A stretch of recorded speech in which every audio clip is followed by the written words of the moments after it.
Phone वाजतोय जा घे पालक मी बघते. हो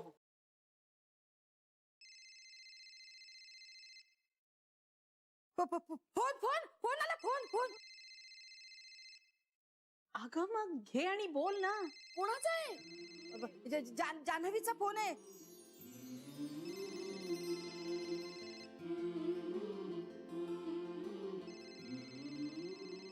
बोल बोल. आई तुम्ही बोला. कशी बोलणार? सगळ्यांशी प्रेमाने बोलतात तसं बोला ना तिच्याशी. अगं पण ती मला.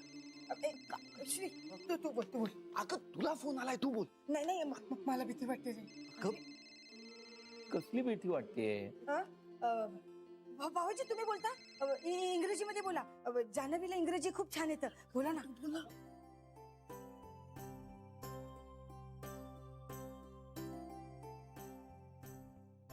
घे झाला ना कट. फोन घ्यायला काय होत होतं ग? कर आता परत फोन. अगं फोन लाव आणि बोल ना तिच्याशी. घाबरायचे काय त्यात? पुढे लाव फोन लावायचा. हो लाव. लाव लाव. एक मिनिट. अगं पंचा घ्या फोन लावा. अगं मी कसं लावू? तुला आलाय ना फोन, तू लाव फोन. बेबी चिडू नकोस. ती लावतीये ना फोन. लाव का लाव. खरंच लावू? हो लाव लाव लाव. बघूया ना काय बोलते. वाचतोय वाचतोय.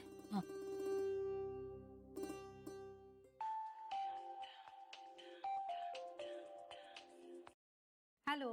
हा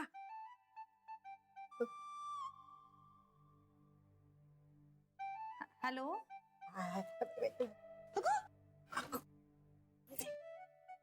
हॅलो.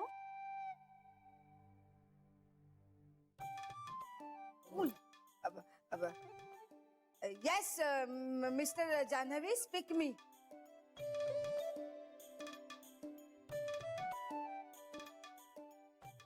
इंद्रायणी मॅडम ना? हा हो हो बोल जान्हवी. तुमचा आवाज असा दुरून आल्यासारखा का वाटतोय? दूरच झालोय ना का आपण.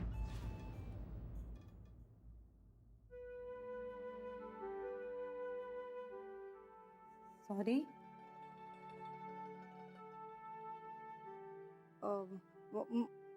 I mean your bank so लांब फ्रॉम मी ना. जान्हवी तुला माझा नंबर कसा आठवला ग?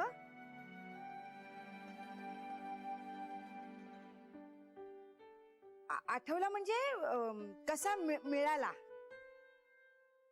अहो तुमचं अकाउंट नाही का ओपन झालं आमच्या बँकेत? तुमचे पर्सनल डिटेल्स आहेत त्यात. आठवलं का? हा हा हो हो. तुझी खूपच आठवण येते ग. म्हणजे तू सगळं ते बँकेचं काम करून दिलंस ना. नाहीतर झालंच नसतं. खूप मदत झाली तुझी. मॅडम अहो कामच आहे ते माझं. पण ते तू अगदी ना छान करतेस. म्हणजे तुझ्यासारखं नाही जमत ग कुणाला. तुझं बोलणं किती लाघवी आहे. मला तर ना साधं घरात नेटकं आणि नेमकं बोलता सुद्धा येत नाही. तू कशी ग इतकी सगळ्यांशी व्यवस्थित आणि समजूतदारपणे बोलतेस? तुमचा स्वभावही खूप छान आहे इंद्रायणी मॅडम. आणि तुम्ही म्हणताय पण मला नाही वाटत तुम्हालाही हे जमत नसेल. तरी मन मोठं असलं की सारं काही सामावून घेता येतं.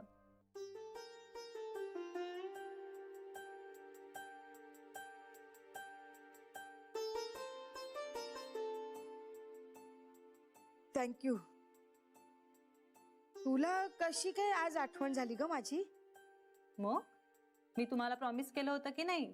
कसलं? तुमच्या पार्लर मध्ये येईन असं. बरं जान्हवी आपल्या घरी कधी येशील ते सांग.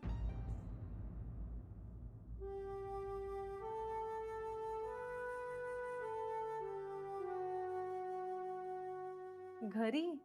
नाही म्हणजे आताच म्हणालीस ना तू तुमचा स्वभाव खूप आवडतो म्हणून म्हटलं काय हरकत आहे ना घरी यायला.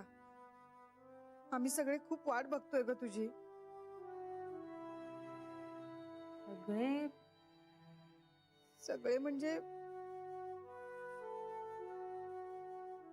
सगळे म्हणजे मी आणि माझी नणंद ग. तुला म्हंटल नाही का तिचं पार्लर आहे आणि माझं बुटीक आहे. सॉरी, माझा जरा गोंधळच झाला. काही हरकत नाही ग. तू येतेस ना पण पार्लर मध्ये? ऍक्च्युली माझ्या मैत्रिणीला यायचंय. गीता माझ्या बाजूला बसते ती. मी तिला घेऊन येईन पार्लर मध्ये. म्हणजे तिच्या बरोबर मी येईन. हो हो हो, ठीक आहे, चालेल, तिला घेऊन ये. पण आम्हाला फक्त रविवारी जमेल. रविवारी उघडं असतं का पार्लर तुमचं? हो हो, असतं ना, रविवारी पण उघडं असतं. घेऊन ये तिला. चालेल, पण आम्हाला अपॉइंटमेंट मिळेल? जान्हवी, तुला अपॉइंटमेंटची काय गरज आहे? हक्काने ये तू. बरं. एक मिनिट जान्हवी, नक्की येशील ना ग? हॅलो. हॅलो, अगं मी स्पीकर फोनवर ठेवलाय ना फोन. आम्ही दोघी बोलतोय तुझ्याशी. नक्की येशील ना ग? मी म्हणाले ना येईन म्हणून तर फोन केलाय मी तुम्हाला आता. बरं, मी आता ठेवू फोन? कामात आहेस का ग? नाहीतर थोडा वेळ बोललो असतो ना. नाही, मी खरंच ठेवते आता. म्हणजे थोडीशी कामात आहे. मी नंतर करेन फोन. चालेल? कावेरी मॅडमना सुद्धा बाय सांगा. Bye Kaveri madam. हा, बाय जान्हवी, बाय. मला कळलंच नाही तिने मला हाक मारलेली. कावेरी मॅडम म्हणून.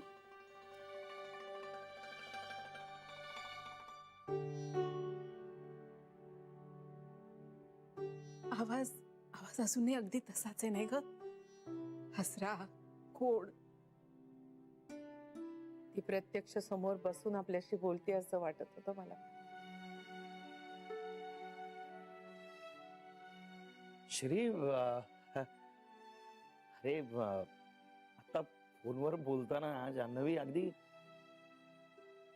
नॉर्मल वाटली नाही?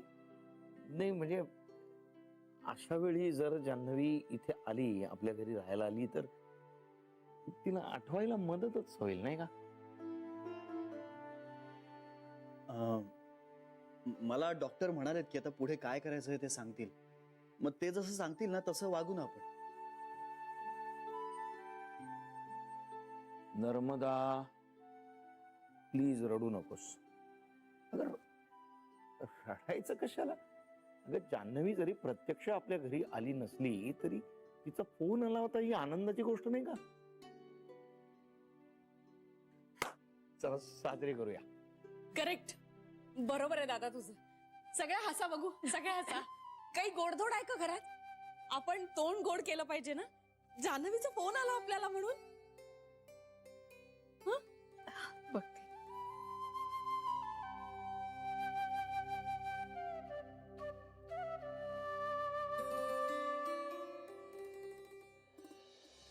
बरं आई, हे घे, संपवलंच तरी चालेल. बाबा, तुमची औषधं मी इथे ठेवली आहेत. न विसरता घ्या, नंतर तुम्ही विसरून जाता बाबा. आणि हा बरं ऐका, मी ना हा सिलेंडरचे पैसे काढून ठेवते. आज कदाचित येईल. लक्षात ठेवा, मी इथे ठेवून दिलेत. हा, अगं साखर संपली. हो का? बरं, मग मी आता जाता जाता कोपऱ्यावरच्या दुकानवाल्या काकांना सांगते, ते पाठवतील साखर. ठीक आहे?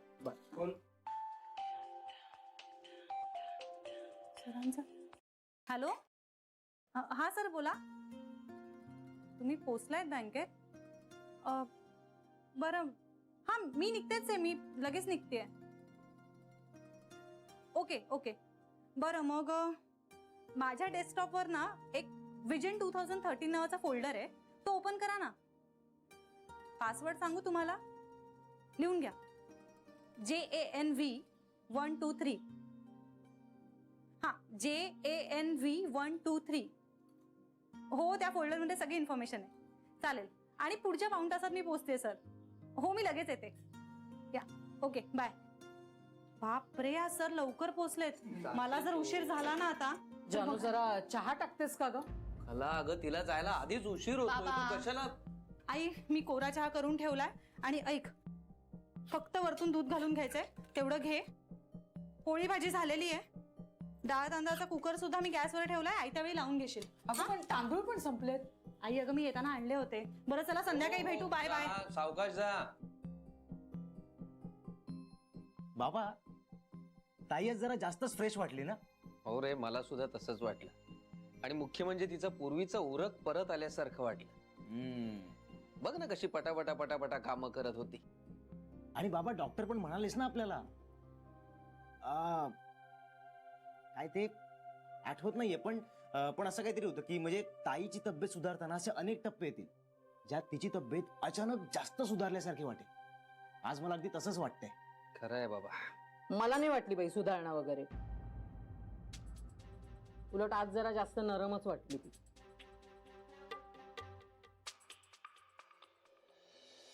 द्या ते तिकडे, कशाला घेऊन बसलायत समोर? आपण शरे शरे, हा 2 किलो पातळ पोहे लिहे. पातळ पोहे आणि रवा आहे. हो रवा आहे, 2 किलो. तांदळाचं पीठ आहे. हा, आणि या महिन्यात मसूर आणि चवळी लिही. मटकी आहे घरात. तुम्ही बघितली आहेत ना? अगं हो, आत्ता बघून आले ना मी. आहे. या गोष्टी आपण महिन्याला घेतो, असं भरून ठेवत नाही. अहो एकदम भरून ठेवल्या ना वर्षभराच्या की मग कंपल्सरी त्याच खाव्या लागतात. महिन्याला असं भरलं ना की कसं व्हेरायटी मिळते ना, आपल्याला हवं ते आपण खाऊ शकतो आपल्या आवडीचं.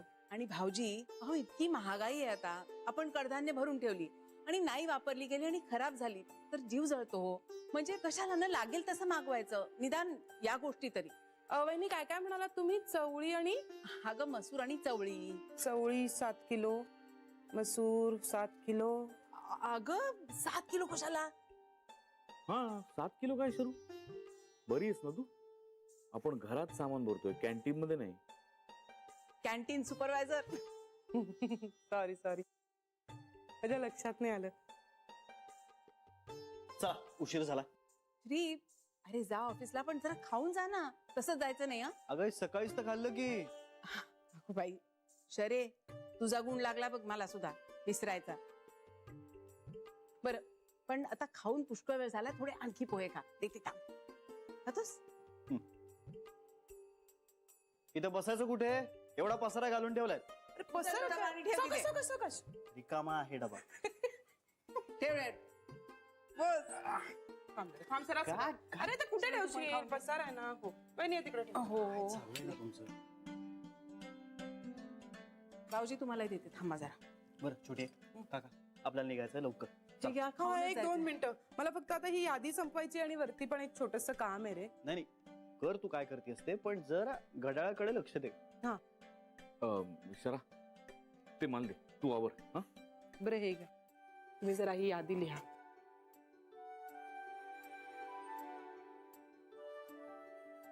काय?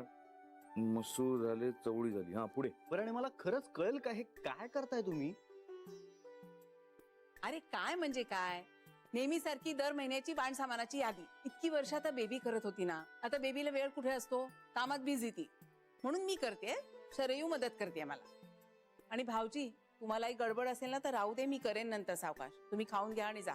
एक कांता, 1 मिनिट राहू दे, मी करतो. अरे मला सवय आहे, उठ जा. नाही नको दादा, मी करतो. अरे सोपं आहे रे. नाही तू बस खाताना कशाला नाही उठते? बसा ना. बस घ्या. आमच्या लग्नानंतर आम्ही दोघंही हे काम अगदी हौसेनं करायचो, हो की नाही करणार मला? बाजारात जायचं, वस्तू बघायची, पारखून नीट त्याची किंमत करायची आणि मग घरी यायचं. अगदी आवडीनं करायचो. आत्ताही करू शकतो. हो, तुम्ही माझ्या बरोबर येणार असाल तर आवडेलच मला. भाऊजी, तुम्ही खरंच सामान आणायला जाणार आहात? जमेल ना तुम्हाला? नाही म्हणजे काय माहितीये का, आमची सवय अशी आहे की आम्ही असं साबण असं सरसकट लिहून टाकतो, पण असं दिसेल तो साबण नसतो आणायचा. बेबी वन्सना एक वेगळा साबण लागतो, आईंचा एक वेगळा असतो, बाकी आपल्या घरातल्यांचा एक वेगळा असतो. हे सगळं बघून आणावं लागतं. हा अगं पण मी जाणार आहे ना बरोबर. म्हणजे काय, पावडरी वेगळ्या, साबण वेगळे, खाण्याचं तेल वेगवेगळं, असं सगळं लागतं. बर. आणि जान्हवीचं पण तसंच आहे. काही तळणाचं काम असेल ना तर वेगळं तेल, आणि भाजीसाठी आपलं रोजचं तेल. त्यामुळे जान्हवीची आठवण.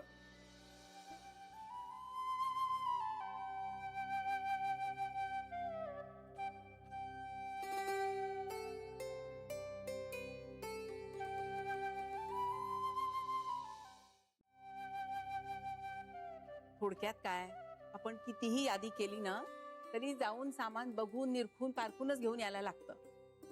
आणि हो, आता वस्तूंचे भाव बघून दचकू नका बरं का. पूर्वीच्या दसपट झालेत भाव. पूर्वी आपण 50 पैशाला ती दुधाची बाटली घ्यायचो ना, आता 50 रुपये लिटर झालंय दूध, माहितीये. आणि एवढे पैसे खर्च करून सुद्धा ना वस्तू चांगली असेल याची खात्री अजिबात नाही. ते जळलं विरजण लावायला घेतलं ना तर त्याला तारच सुटते. या. शरे, मी काय म्हणते, बघ, या महागाईवरून मला आठवलं, माझं एक सजेशन आहे, म्हणजे इट्स जस्ट अ सजेशन. मला असं वाटतं की जान्हवी जरी तिच्या माहेरी राहत असली तरी तिचा जो काही वरखर्च आहे त्याची जबाबदारी आपली आहे. म्हणजे मला असं वाटतं की आपण तिचा तो वरखर्च उचलायला हवा. बरोबर आहे तुमचं म्हणणं. आणि जान्हवी तशी त्यांच्या घरातली एकटीच कमावती मुलगी आहे. आणि नाही म्हटलं तरी एक माणूस वाढलंच की तिच्या घरात, नाही का? बाबा, पण जान्हवी खूप मानी आहे. म्हणजे तिला हे जर कळलं ना तर तिला अजिबात आवडणार नाही. पण तिच्यापर्यंत हे पोचलंच नाही तर असं होऊ शकतं ना. म्हणजे हे जे काही होणार आहे ते दोन फॅमिली मधलं अंडरस्टँडिंग असेल. म्हणजे तिच्या नकळत आपण तिची काळजी घेतली पाहिजे. बरोबर तुमचं म्हणणं.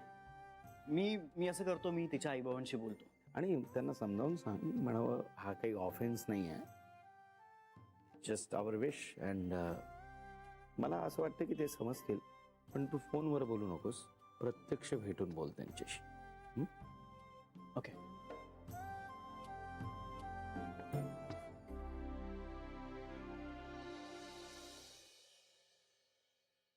अरे वा, एक्सलंट. म्हणजे आज एवढी प्रगती दिसली तिच्यात. हो. म्हणजे आज सकाळी बाहेरच्या कोणी तिला पाहिलं असतं ना तर तिला काही झालंय असं वाटलंही नसतं. इतकी नॉर्मल, अगदी पूर्वीसारखी वाटत होती ताई. पण तरीही पिंट्या, अगदी मध्यरात्रीही तिला काहीही झालं, तिला काहीही लागलं ना तर निसंकोच मला फोन करायचा. नाही भाऊजी, अगदी काही लागलं तरी पहिला फोन तुम्हालाच करणार. अरे हो, तू तिच्या मोबाईल मधनं आम्हा सगळ्यांचे नंबर डिलीट केले होतेस ना? हो भाऊजी, तुम्ही चेक सुद्धा केलं होतं ना त्यावेळेला. हा, नाही, बरोबर. मी चेक केले होते. राईट. हरकत नाही. अरे पिंट्या, मला एक दुसरा फोन आलाय, मी तुला नंतर फोन करतो. चालेल भाऊजी, ठेवतो फोन. बाय. या, बाय. हॅलो, काय? नाही, त्यांना पाठवा. हो, पाठवा त्यांना. या, ओके. येऊ का? या ना, या प्लीज, या ना. या, बसा.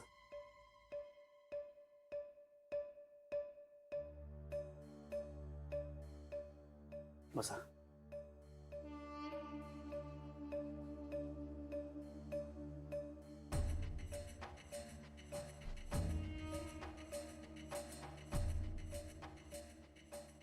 ऍक्च्युली मीच 1-2 दिवसात तुमच्याकडे येणार होतो, तुम्हालाच भेटायला.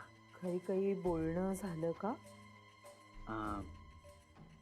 हो, म्हणजे थोडंसं बोलायचं होतं तुमच्याशी. म्हणजे मला मान्य आहे की आमचंच जरा चुकलं. ती आता तिकडे राहते म्हणल्यानंतर सगळा ताण तुमच्यावरच पडलाय.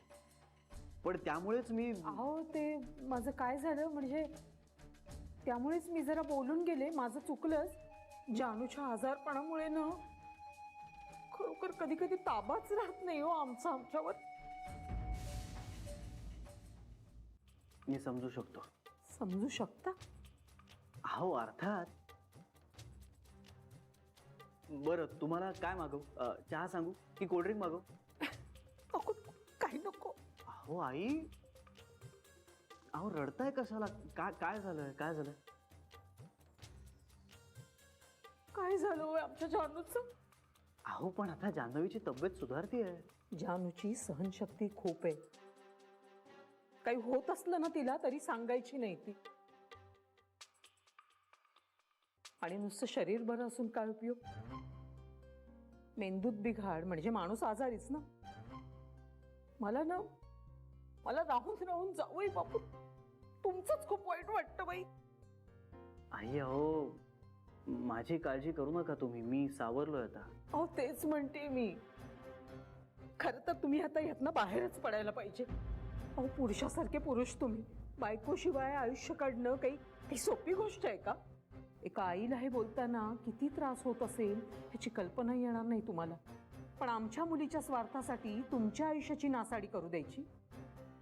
असला स्वार्थीपणा करणार नाही आम्ही. तुम्ही जानूला घटस्फोट दिलात ना, तरी आम्ही तुमच्याच बाजूने असू.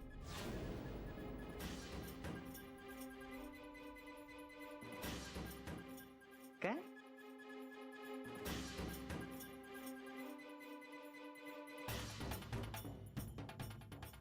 जान्हवीला घटस्फोट? हो, आम्ही रागवणार नाही. तुमच्यासारख्याच्या घरात तुमची बायको म्हणून राहणं आता शक्यच नाही हो तिला.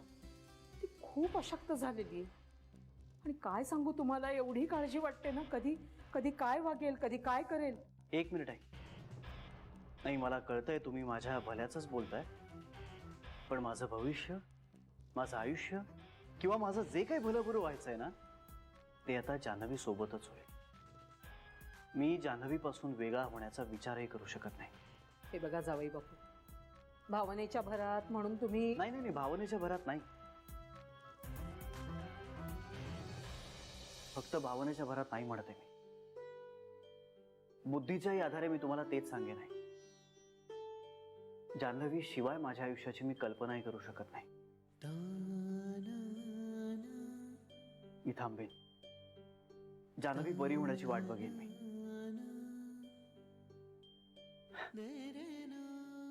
मी जान्हवीचाच आहे. आणि अगदी काहीही झालं ना तरी मी जान्हवीचाच राहील.